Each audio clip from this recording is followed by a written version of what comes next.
Damai sejahtera Allah yang melampaui segala akal, itulah yang memelihara hati dan pikiranmu sekalian dalam Kristus Yesus Tuhan. Amin. Sahabat delima yang dikasihi Tuhan, salam jumpa dengan renungan Paskah hari ini yang mengambil tema Bersama Yesus Kita Bangkit. Landasan renungan Paskah pada hari ini tertulis dalam surat Kolose pasal 3 ayat 1 sampai 4. Demikian bunyinya. Karena itu, kalau kamu dibangkitkan bersama dengan Kristus, carilah perkara yang di atas, di mana Kristus ada, duduk di sebelah kanan Allah. Pikirkanlah perkara yang di atas, bukan yang di bumi. Sebab kamu telah mati, dan hidupmu tersembunyi bersama dengan Kristus di dalam Allah. Apabila Kristus yang adalah hidup kita menyatakan diri kelak, kamu pun akan menyatakan diri bersama dengan Dia dalam kemuliaan. Demikian firman Tuhan. Kebersamaan dengan Yesus adalah identitas orang yang percaya dalam nama Yesus. Ketiadaan Yesus dalam kehidupan seseorang yang memiliki status sebagai pengikut Yesus berarti sebuah kamuflase atau sebuah perubahan jati diri. Pada hari Paskah ini pertama-tama kita mengingat kisah-kisah di sekitar peristiwa kebangkitan. Dapat kita lihat antara lain kunjungan perempuan untuk merempahi mayat, kepanikan para murid, perjumpaan dengan malaikat di kubur kosong, perjumpaan secara fisik dengan Yesus yang telah bangkit, yang memiliki bekas paku di tangan dan bekas tombak di ulu hati. Kitab suci menghadirkan saksi-saksi mata dan menyajikan peristiwa historis di hari pertama menurut penamaan hari dalam tradisi Yahudi. Dan bahkan di hari-hari berikutnya, fakta-fakta tentang kebangkitan Yesus juga hadir. Di dalam Alkitab disajikan tidak hanya yang terjadi pada hari H, tapi juga sampai beberapa minggu setelahnya. Kitab suci mendeskripsikan bahwa akses dengan Yesus yang bangkit dan malaikat hanya terjadi di kalangan internal.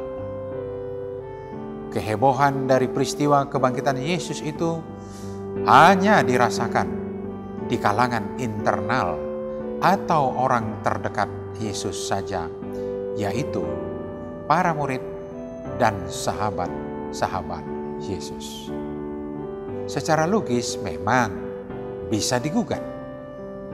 Mengapa Yesus yang bangkit tidak menampakkan diri di hadapan orang banyak seperti ketika Dia menyembuhkan orang sakit? Tapi ada cluenya. Orang-orang Farisi saja yang melihat dengan mata kepala sendiri tentang pelayanan Yesus pada masa sebelum penyaliban tidak memberikan sambutan yang layak terhadap Yesus. Ganti menyambut Mesias dengan penuh hormat seperti pengelu-eluan di pintu masuk Yerusalem yang kita kenang di Minggu Palma. Ternyata yang orang Farisi lakukan adalah gugatan-gugatan, tuduhan-tuduhan, dan provokasi-provokasi. Secara tegas pemuka-pemuka agama pada waktu itu mengatakan bahwa Yesus adalah Masehi atau Mesias palsu. Yesus bukanlah Mesias yang dijanjikan Musa. Demikian pemuka-pemuka agama berkeyakinan pada masa Yesus. Itu sebabnya mereka menyalibkan dan terus bekerja untuk menghempang orang datang kepada Yesus.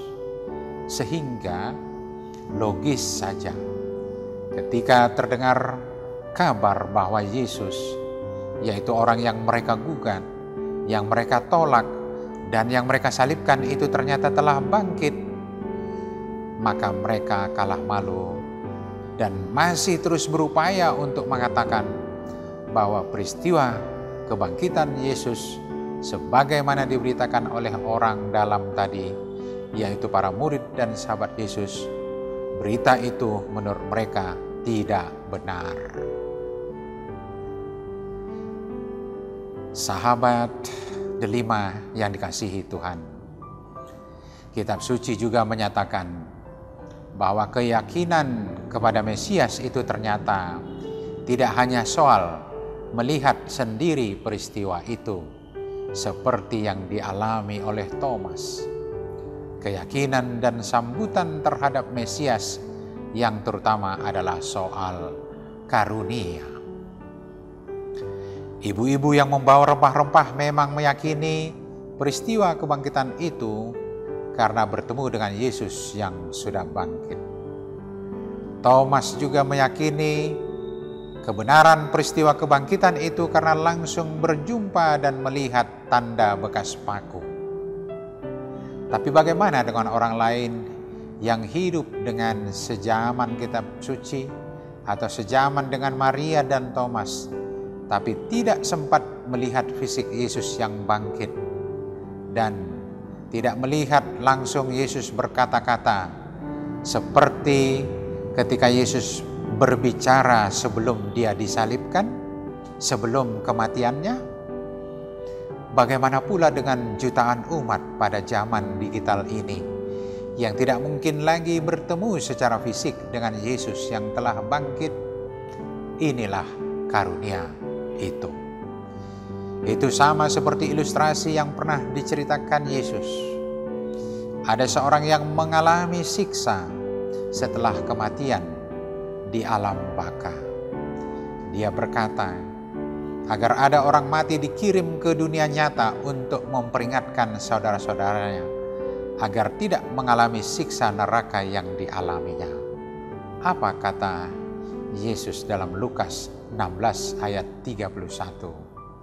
Kata Abraham kepadanya, jika mereka tidak mendengarkan kesaksian Musa dan para nabi, mereka tidak juga akan mau diyakinkan sekalipun oleh seorang yang bangkit dari antara orang mati. Sahabat delima yang dikasihi Tuhan, pada saat kita mengingat dan merayakan peristiwa kebangkitan Yesus hari ini, kita sedang merayakan kebersamaan kita dengan Yesus. Itulah identitas kita, kebersamaan dengan Yesus. Di mana kebersamaan dengan Yesus tidak hanya pada saat kita berdoa, juga tidak hanya pada saat kita ingin memastikan apakah kita benar-benar telah mendapat bagian dalam kehidupan kekal di masa depan. Hidup bersama Yesus hendaknya benar-benar tercermin dalam seluruh gerak dan orientasi hidup kita kini dan di sini. Itulah yang dimaksud dengan seruan mencari perkara-perkara yang di atas.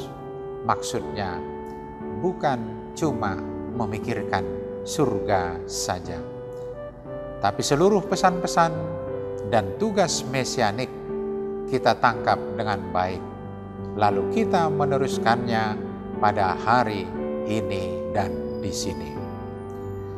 Lalu selagi hari kebangkitan kita bersama Yesus belum tiba, kita terpanggil untuk mewujudkan visi dan misi Yesus di bumi. Yesus bangkit dan naik ke surga bukan karena merasa bahwa tugas untuk mengobati orang sakit dan membangkitkan orang mati, tugas itu sudah selesai. Bukan itu. Selama ada orang sakit dan selama ada orang yang dibayangi dengan maut, Maka di sana Yesus hadir untuk menyembuhkan dan menyelamatkan. Maka disitulah juga pengikut-pengikut Yesus hadir. Itulah arti kebersamaan dengan Yesus. Sahabat delima yang dikasihi Tuhan, selamat merayakan Paskah. Tuhan memberkati dan melindungi kita hari ini dan selamanya. Amin.